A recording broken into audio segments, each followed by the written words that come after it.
Well, thank you very much. And we are having a meeting, a very important meeting with the, I would say, the greatest bankers in the world, the most important banks in the world, financial centers, and having a good discussion. We're discussing the economy. We're discussing how it relates to jobs and all of the things that are happening right now with the virus that we've become so familiar with.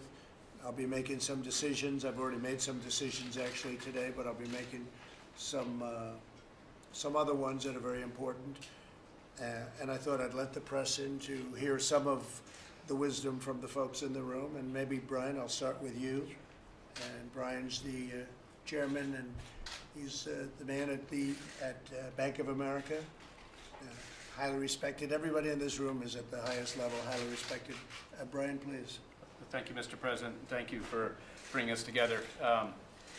The CEOs of the large banks here want you to know that we're, because of all the work done on the capital liquidity and all the things as we look forward to uncertainty due to the virus and oil price changes, we're very strongly capitalized. We are in great position in terms of liquidity, capital, and strength.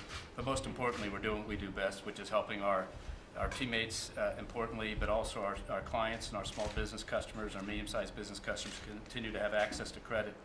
All of us are providing relief to any customer that has an issue of being out of work for the virus. The things we've done in every natural disaster that's occurred in many years. And we tell you that up until the last couple of weeks, the activity has been very strong, and it's still strong. We're still seeing people spend money. We're still seeing people go out. Small business loans are continuing to grow. Auto loans are growing. Mortgage loans are obviously very strong. But the real key is we're well capitalized. We're here to help small businesses, medium-sized businesses, the core American economy run, and to help our consumer clients really weather the storm in case they're directly affected by this. Thank you, Brian, very much. I think as part of that, Mr. President, I think it's important to recognize a few things. One is, building off what Brian said, this is not a financial crisis. And the banks and the financial system are in sound shape, and we are here to help, part of it. I think second is, when we look at what's going on, in many ways we're going at several challenges at the same time. We woke up, or we went through Sunday and a precipitous drop in oil prices, and we needed to deal with that when the market opened on Monday. Clearly, Corona is front of mind for everybody, not just here in the U.S.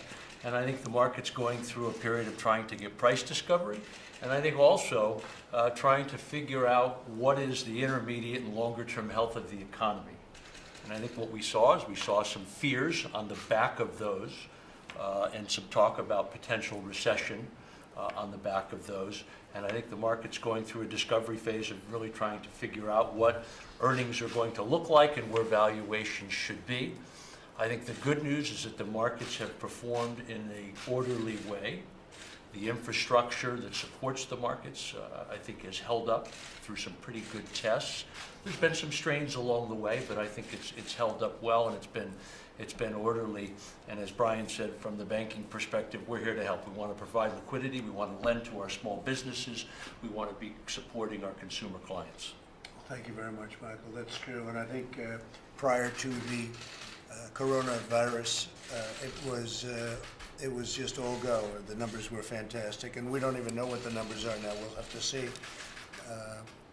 The numbers from a week ago were great, and from 2 days ago were great, but now we're hitting a patch, and we're going to have to do something with respect to getting rid of this virus as quickly as possible and as safely as possible. Our number one priority is the health of the people of our country, and so we'll be making most likely a statement. I'll be making a statement later on tonight as to what I've decided to do and what our country will be doing. Charlie, please. President, the only thing I would add to what Brian and Michael said is first of all reiterate that we are all here to help. That is what our institutions do. We're all in a position to do it. And I think we're being very, very thoughtful about how we can do that for both consumers, small businesses, as well as the companies that we deal with. I think we're all encouraging any of our customers or clients who are having any issues to make sure that they talk to us. We're all developing programs to ensure that as they and the employees and their customers go through this situation, that we're there to be a source of strength.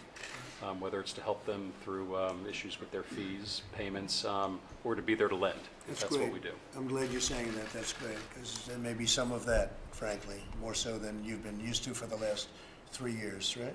It could happen. David? I appreciate it, Mr. President. I'm glad to be here with my colleagues that run these other institutions. Most of what I would say would echo what's been said. The banking system is in good shape. The virus obviously poses unique challenges, both for policymakers and for businesses, large and small, operating across the country. All businesses are very, very focused on their people and taking care of their people. As part of the banking system, we're looking to help businesses, large, small, individuals, any way we can, and are making the same steps and taking the same steps that these other institutions have spoken about. And so we'll get through this, but it's going to require some navigation on the part of all of us, and we're focused on doing our part. I think we're going to get through it very well. And we'll be doing a lot of additional work with small business, as you know. We're going to be adding many billions of dollars, and we're going to be making lots of small business loans, as the banks are too. So we'll be, do you have anything to say about that? Yes, of course, but first I'd like to thank you, Mr. President, for being so aggressive and very specific about protecting the health and safety of our employees, and I'm very encouraged by the leaders in this industry that are thinking along the same lines about their employees and their community. But I'd like to point out that SBA has the authority currently with $18 billion to provide loans with the support of all the lenders in this room. And they also have the opportunity to extend some of the payment terms up to 6 months. So I'm looking forward to working with every one of them to leave no money on the table on those $18 billion so we can provide support for the small businesses. Yesterday, as you know, we met with the insurance companies, the top companies, the top people in the top companies, like yourselves, and they were very generous. And you know what they did with co-pays and everything else. They're going all out. So we appreciated that very much. Steve, you have anything to say? Steve? Well, Steve. Go ahead. I think the financial system of the U.S. is in great shape and is prepared to handle, this problem. I think one of the issues is that, as people are tested more and more, there'll be a better handle on what we're dealing with. Just because, there'll be some economic effect, obviously, as this goes on, and we all hope it's short, but it's going to need the support of the banking community. It's going to need the support of the ability to be tested, and if we can do that, this has a natural ending, which most people, lose sight of. And there'll be vaccines developed. That'll take, a year to a year and a quarter, but there may be other things meanwhile. It requires a mobilization of our society to deal with it. Very good progress, Steve, at CDC and different places that are dealing with the problem. They've made really tremendous strides, so we'll be announcing that also. Okay? Thank you very much. Anybody else have anything to say? Can everybody? Anybody? Mr. President, I think you've done a fantastic job of putting the interests of our country first with your fast action on China and travel to and from China. I think your focus on fiscal stimulus is really important. Right. How do we help American families that live too often paycheck to paycheck get through this difficult time where they may lose their job or otherwise face more difficult circumstances? So I think your leadership on fiscal stimulus is really thoughtful and appreciated. And then all of us in this room know that the financial markets are working to help America. The interest rates changes that we've seen both in the Fed and the bond markets create an unprecedented opportunity for Americans to refinance their mortgages at a dramatically lower rate, which is really good for American households, or to have the opportunity to buy their first house or a new house for their growing families. So the markets have worked as we would hope at this moment of time to help provide stimulus to the entire economy through meaningfully lower interest rates. Great job you've done, Jim. Please. And how is Jamie doing? Jamie's doing well. All right, say hello to him. I will. All right. I will. For I sure. hear he's doing fine. He's making great progress. Good. So thank you Thank you very much for asking.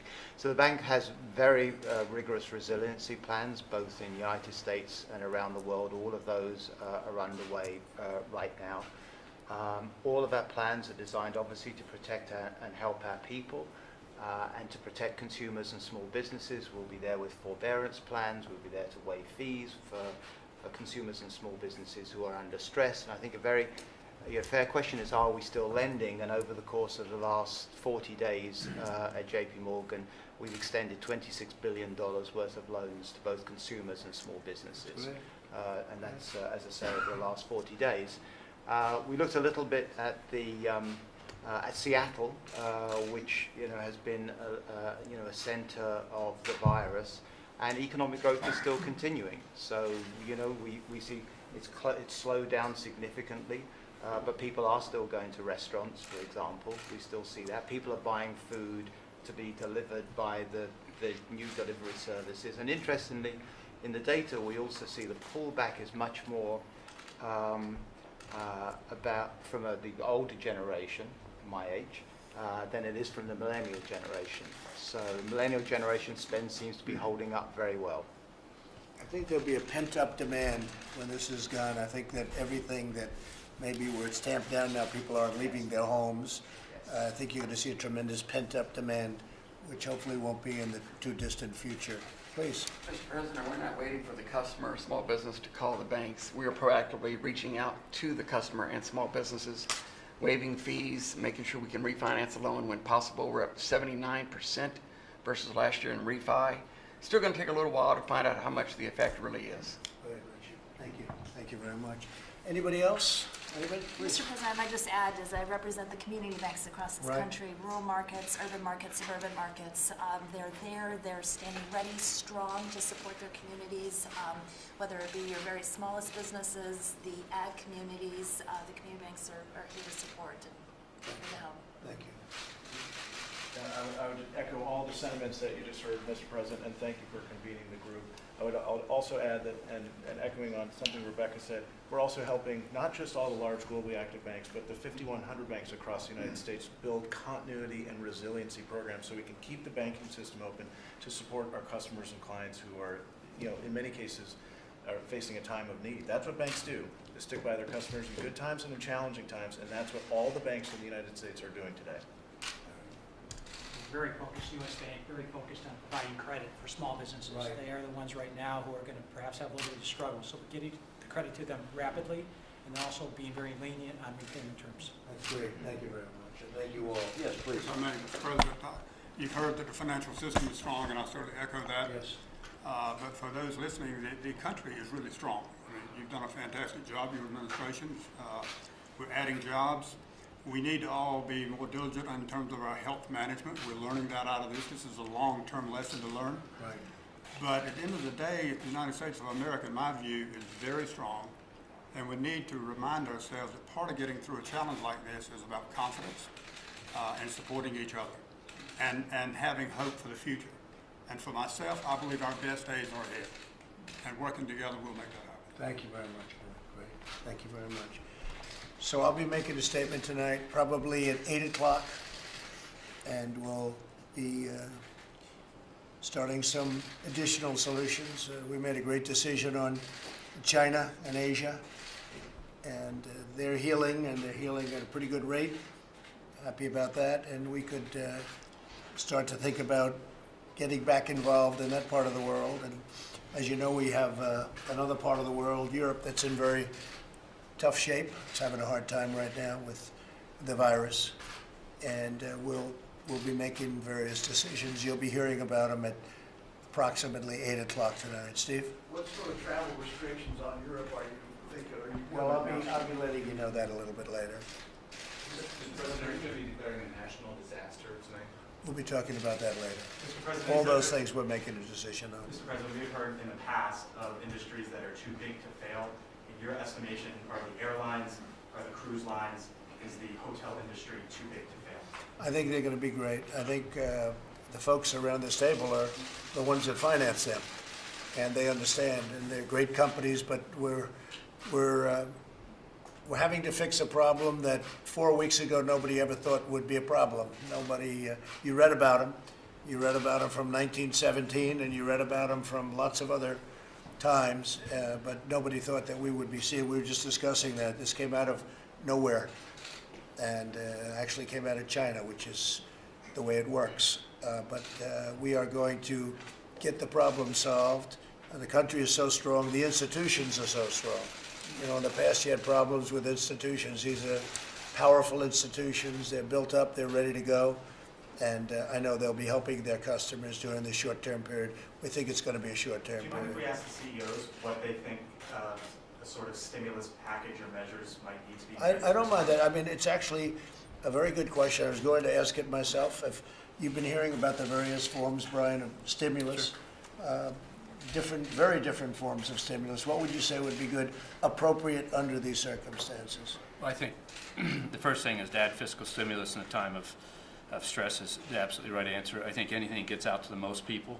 And so keeping people who are become underemployed or unemployed due to this, whole on their wages, or somehow supplementing that through unemployment and other types of programs, we think is a key thing. Because if you keep the broad group of American people with cash flow and money to buy goods and do things, the economy will be strong, and those individuals will have other people we should take care of, and no question.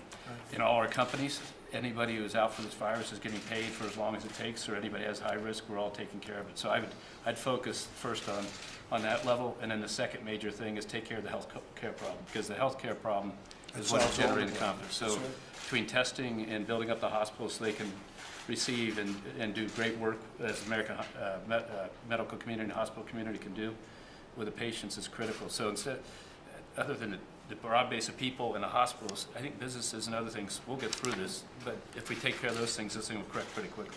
If we get rid of the problem quickly, everything solves itself. We don't need stimulus, so that'll be good. But we are talking about various forms of stimulus.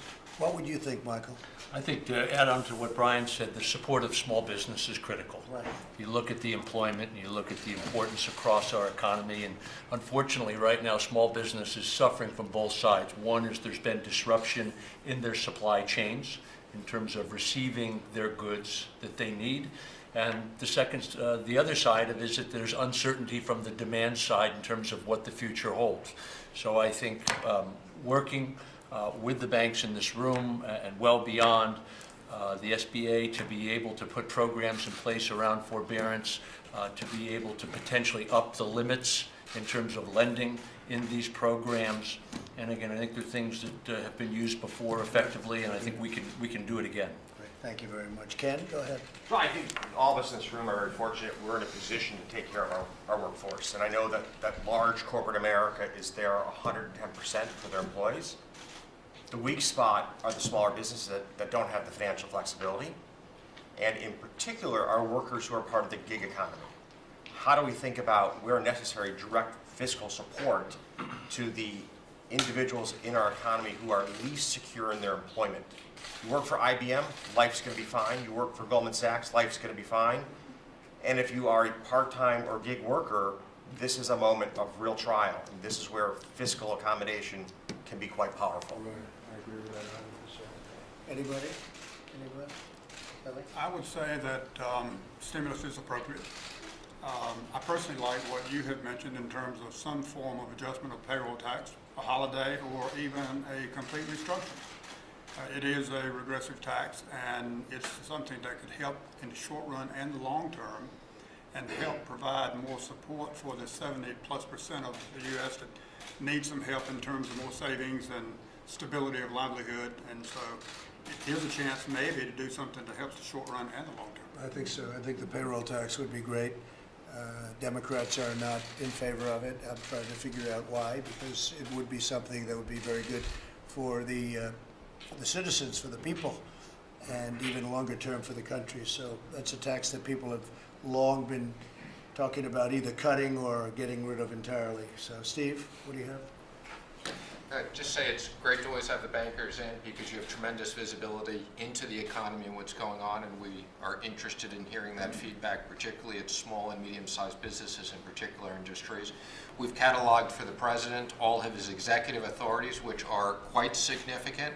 So there'll be various proposals he'll be rolling out quickly on that front, and we're also working with Congress on a bipartisan basis to be able to immediately help small and medium-sized businesses as well. Mr. President, what do you say to Americans who are concerned that you're not taking this seriously enough and that some of your statements don't match what your health experts are saying? That's CNN, fake news. Go ahead, thank you very much, everybody. Thank you very much. Thank you. Thank you. Let's go. Open that door. Let's go. Let's go, guys. Let's go, guys. Thank you very much. 8 o'clock tonight. 8 o'clock This tonight. way. Thanks, guys. All right, Jim. Thank you, Jim. You'll be notified very shortly. Put it around here. Economic or health announcements? Within 50 feet. Economic or health announcements? Both.